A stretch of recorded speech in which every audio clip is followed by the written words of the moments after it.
So we're here with Susie Paterson, Tagora Angoras, here not too far between Toowoomba and Warwick in southern Queensland. So if we just cover the demographic here, so how many breeding does are in that group? Probably about 250. This time of year in this environment we don't get a lot of pasture growth, so these girls are being supplemented. What are we feeding them at the moment? Mark, these are a feedlot ration, pellet, sheep pellet, with ammonium chloride added to it to reduce the risk of urinary calculi in the wethers, and it's fairly high protein. They're due to be shorn about October actually, and it's to support them through being taken off their mothers and the harder environment in winter, or harder climate in winter.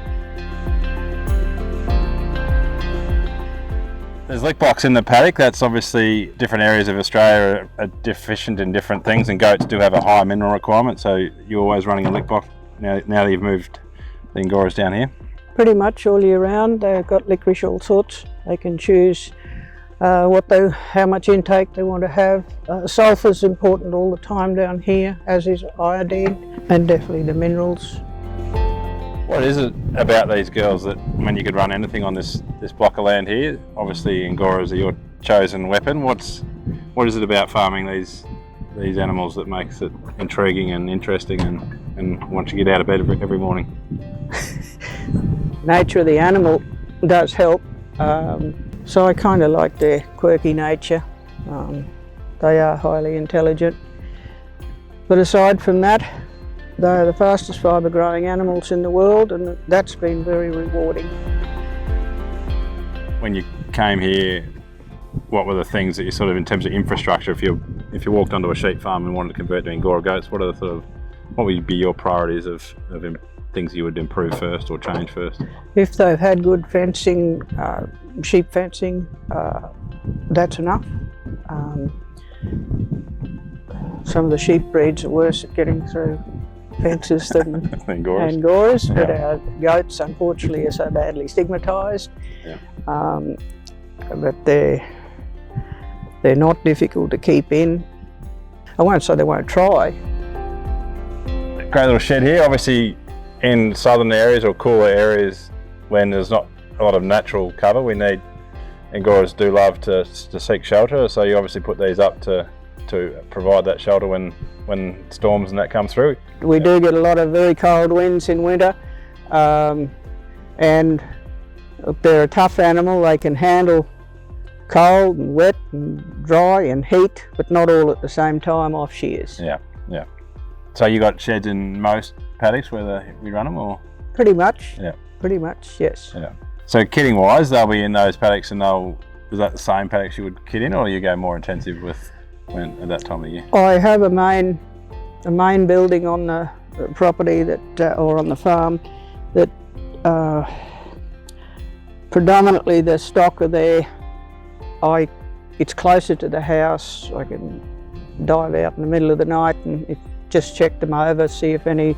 They don't usually have trouble kidding unless you've got iodine deficiency or a few other mineral deficiencies. Susie, obviously been doing this a while, 50 odd years. How did you originally get into them? What was the background of why you thought Angora or mohair production would be something you'd want to do? At the time I liked goats. Alma Bode, one of the early original producers of Angoras, membership number 4. Lived a few hours away from me, and she'd brought some Angoras down to our local show, which was a pretty game move, seeing I was in the heart of merino country. And I thought, wouldn't mind going down that path. I guess that experience of running in different spots is one of the reasons we want to have a chat today. And you can run Angora goats in all sorts of environments. We know that they do like it drier, but you've obviously had to learn a whole new set of skills as you come closer to the coast and into higher rainfall and different conditions. Makes it a whole new learning experience. Yeah. But I don't think you should ever stop learning. There are challenges, and I definitely hadn't come up across the problems you can have if there's iodine deficiency, mineral deficiency, and I plagued a very good friend of mine, pumped her for knowledge every time an animal might get a bit sick or be acting strangely or whatever. And between that person and another fellow on the downs here, Ken Sykes, who's a brilliant nutritionist and in all aspects of livestock as well, extremely helpful. So yes, it's a steep learning curve. I'm not saying that it happened all the time. When it does, it's kind of devastating. Internal parasites, certainly down here, anywhere you intensify your farming practices, you've got to keep an eye on whether your health of your animals is still there and what's causing it. Some can mask it. The best barometer at all is where they carry their tail. Yeah. If it's down, you got trouble. half mast, Yeah. something's wrong. Yeah. It's a real barometer for health. Yeah. There was something that surprised me when I moved down here was generally out in central western Queensland where I came from, the biggest fly times in sheep was March and September. And this is blowfly, and it's not much different down here. So I used to either crutch or shear in either of those with my sheep out west. So goats have got to be done twice a year. You've got to dance around the one in winter a bit. So I would try to shear round about March if I could, or late from say January onwards. And that doesn't work out the exact 6 months for when you want to shear in August, when I used to be kidding about mid-August. I like my animals to be shorn, the does, breeding does by then. I've had to change that a little bit, only from the point of view of when a flock is classed for weaving quality, and that just makes my shearings a little bit later. But my females, joined females, definitely I like to have shorn late August or September. If I can't get them done before they kid, then I'll take their bellies off, cleaning up well between the back legs so the kids have got access to the udder. So the reason we do all this is to produce that lovely fibre, the diamond fibre, mohair. What's your process of selling mohair and sort of surplus breeding stock? That's probably one of our battles in the industry, is getting rid of animals that are culled for meat, and even moving animals to other breeders is a bit of a challenge as a small industry, and that's something we're obviously keen to change as part of the project we're working on currently, and generally as an industry. But I guess where does your mohair go is one first question. It goes down to ammo at Narrandera, and that includes the weaving quality, which is classed separately and has a different sale, sold by contract. I do class it here. It is rechecked down there. Yeah, we do as much classing as we can here, and to try to cut down on the time that it takes at ammo. Yeah, I guess we might get some bucks in front of us when we talk about what to look for in a buck. Maybe we might have that pen in front of us. That might be sensible.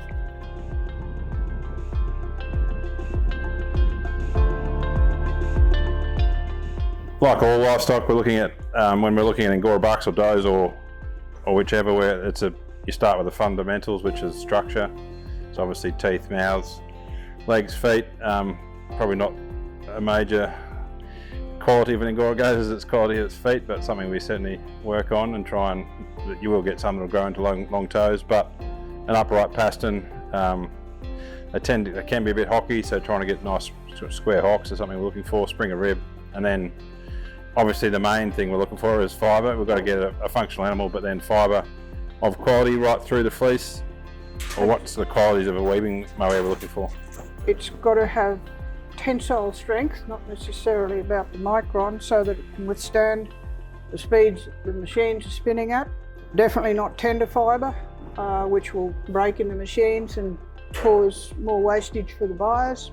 As for luck structure, it's what they're seeking I have a variety of lock structures, and I was led to believe that certainly you've got style and character, and style's the twist and the staple, and character's the wave through it, or crimp it would be referred to in wool. And those fibres are all growing at the same rate out of a follicle. You want them to be coming up highly aligned. Yeah. And so you don't get that cross-fibredness. And I guess with that structure in that staple protects a lot of that. So a lot of that fibre is protected from the elements because it's all sort of in that nice character, balance of character and style. Yes. It's not left to get hit by the elements. And then staple length, obviously looking for soft and long is kind of two of the things that, well, something we in sheep and in merinos and in goras, long and soft tends to be what we're after. Definitely the handle I won't be too hard on a buck that might have all the attributes, but he's not quite the micron you might be chasing. If he is soft handling and luster, if it isn't luster, it isn't lustrous rather, it's not mohair. Yeah. Definitely those properties go hand in hand, but I do place a lot of, and on the females as well, about handle. Yeah. So luster is obviously the brightness. When you open it up, it hit you right in the eye with how shiny it is, and that's yeah, like you say, it's what mohair makes mohair. Yeah, this buck kicks off with a really, really great shape.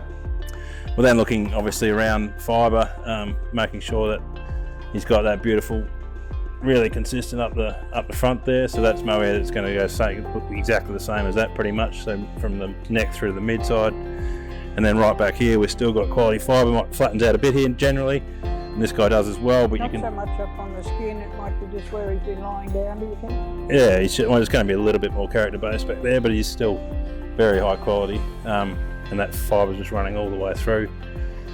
And this is the money stuff. Like in these fleeces, this is when you're making serious coin. So on a big animal like that, he's going to cut plenty of it, and it's going to be nice and fine, which is good. He's obviously he's been out there rolling around the hay because that's what they can do, but yeah, really showing off that consistency of quality right the way through, and on a big animal. The other thing we look at is probably some of this purity around the face. One of the things that, because of the background of the animal, they're like all animals, are sort of started off dual coated, and we bred them to be single coated, and so the kemp or the medulation is still there in the breed, and so often and that's obviously a contaminant. You get one kemp fibre, it won't take the dye when it's being processed, so that'll stand out like the proverbial, and so that has to be actually picked out if it's still there. So and a lot of that comes out in processing, but it is one of the things we have to breed out as well. So we're looking for purity through here, because when you get a nice soft, often you can get kempy sort of fibres on here where it's like on your dog or whatever, you scratch it off and it'll be quite a hair. Whereas this is chalky quite chalky, no luster, none of that shine. That's a good indication that it's a pure animal. You can look down the top line and look for some kemp, but yeah, that's the kind of combo we're looking for, and that sort of setup of same as all sort of livestock, that big head and jaw or something we sort of focus on as well, to want to get them out there eating plenty of grass. Another guy here is carrying a little bit less fibre, but it's stunning. Really, really nice fine ringlets, but definitely looks like he'll cut a bit less of it. But for some country, like obviously in South Africa, where you're running out in big wide expanse, fleece weight is a bit of your enemy. It is a bit of a challenge to keep fertility up and fleece weight, and that's the whole reason I got involved in my PhD, was because of what I learnt in Angora goats about fleece weight to body weight ratio. This bloke, will cut a bit less, but he's got, I don't know, that's going to hold fibre right through by the look of him. He's super soft. He's very soft, yeah. I do like his luster. And all these bucks were shorn within a day of each other, and some can just push staple length a fraction longer. Yeah. And I would think he was just a little bit longer than the fellow you just had. Yeah. But then again, he may not have had quite as much style through it, but no, very, very soft. Yeah, no, so. And beautifully structured, no cross fibering, Yeah. which causes dags, hard bits, Cots, yeah. Cots, sorry. Particularly through winter where you've got, and so that staple length pumping out protects you against that cotting a bit as well, and that alignment of fibre is, and so, which is all protecting, trying to get the most of the mohair and the most expensive bins is the plan. Over the years you've seen the highs and the lows, I guess, of the industry. I guess if you were advising a young person to start, or even an old person to start, where would you think they should sort of start out to start producing mohair? If they haven't worked with small stock before or fibre animals, I'd suggest or recommend that they start with high quality wethers, young wethers. They should be pretty plentiful, and I say that because all a wether has to do is eat and grow mohair. He's not hormonally challenged in any way, doesn't have to have a kid, and he doesn't have to come into season. So, and they can produce a bit heavier fleeces than the females because of that. And it's just a great place to learn how the animals are going to work on your country and whether it's suitable. Then if you do have experience with breeder stock, I recommend you buy good quality, high quality, either older females that the stud or person has no longer or doesn't need to use them anymore because they've got plenty of diprogeny from them, or surplus stock, not culls. The culls should go to meatworks. Take a breeder with you if you're not confident about what you're looking for, and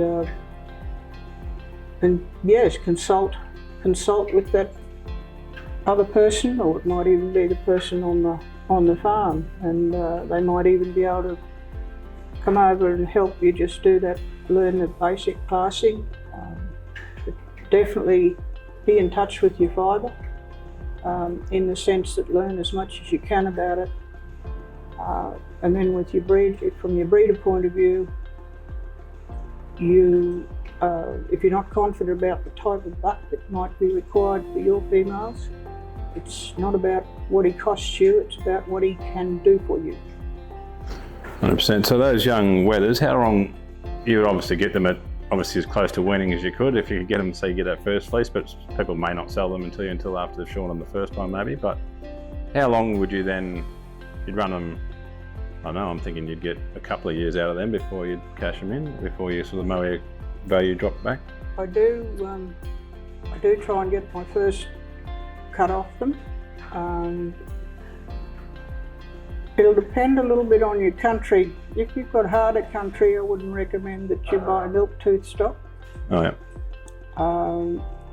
So 2 tooth and older, which would mean that they're coming in, they may have had their second shearing, they may not have, but a little bit older animal will be able to handle. It's something that you can drop the ball on with weaners, that they'll drop a tooth out one of their milk teeth and they've got a gap in the front of their face and they can't bite feed off, and they can rapidly lose weight purely only because they've got sore mouths and they can't. Yeah. So, but if you've got all that in hand and you know, good soft feed, yeah, you could go into milk tooth, but just be a little bit wary of that. Yeah. Yeah, I guess particularly if you're starting out, you want something that's a little bit robust. Yes. A fat 2 tooth would be quite handy to work with. And then, because they are wethers, you can, they'll produce plenty of fibre, and with the genetics we've probably got around these days, it'll probably hold quality for a number of years, so there's probably value in it for a fair while. I hope so, but you check that every year, shearing time. And the meat's beautiful. It's fine textured and it's unfortunate that when you want to I try and breed a dual purpose animal here that's got a carcass worth something at the end of the day. And unfortunately, I know our animals, Angoras, I've had this from a butcher, he said they're the best yielding goats he'd ever had. He still wouldn't tell me what the yielding percentage was, but or pay you that much probably. He'd already bought them on the hoof at that stage. But I say but because we're not specifically breeding them for a meat trade, so by the time we're trying to get as much mohair off them over their breeding time, over their lifetime rather, quality mohair off them, so they're not always coming on the market, and meat buyers want consistency. Yeah. And we might have, say for example, coming up to the beginning of a year when you know you're heading towards when you'll be joining, you've weaned your young stock off, that's the time to go through your own and say, right, well, these are surplus, they go to works, meat works, and you're sorting out what you'll be running for the next, right up till December anyway. Yeah, I guess a career in growing mohair, would you have your time again? Would you run Angoras again? I hope I would. I wish I had another 20 or 30 years. Yeah. Because the fibre's evolving all the time, and it's just, honestly, for the young ones coming into the market since I've progressed into or had the opportunity to go into weaving quality mohair as well as producing non-weaving. It's all valuable, but it's just elite fibre, and there's help out there how you can get to it much faster than my journey. Yeah. It is absolutely beautiful, and they're a great animal to work with. But then I've worked with so many animals, and not just Angoras, and I just love working with animals. Yeah, no, 100%. I mean, I think what they can produce, yes, I'd do it all again without the blink of an eye. I think, you're 100% right. Like I got into the industry at the end of the big boom, like about 1990 or something, and that was before the genetics had really arrived, or that was kind of right as they were arriving. But I think if we look at the animals on the footage we've captured today, like just some stunning mohair there that would have only been things of dreams. Well, even 15 years ago, we would have been dreaming about some of that sort of quality, and it wasn't.